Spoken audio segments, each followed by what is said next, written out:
नमस्कार, मी ऋतुजा गुरव. आपण पाहत आहात नव महाराष्ट्र 10. पाहूया त्याच्या काही ठळक घडामोडी. डॉक्टर बाबासाहेब आंबेडकर यांच्या वाढदिवसानिमित्त भव्य सत्कार व क्रिकेट स्पर्धेचे उत्साहात उद्घाटन.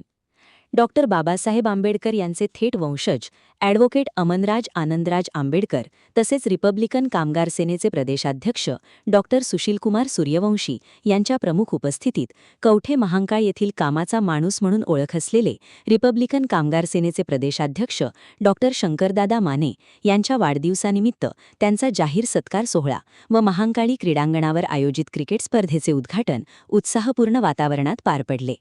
यावेळी ॲडव्होकेट अमनराज आनंदराज आंबेडकर यांनी आपल्या भाषणात सर्व प्रज्ञावंत नागरिकांना शुभेच्छा देत येणाऱ्या काळामध्ये रिपब्लिकन सेनेचे व शिवसेनेचे नगराध्यक्षपदाचे उमेदवार म्हणून डॉक्टर शंकरदादा माने यांनी तयारी करावी असे आवाहन केले.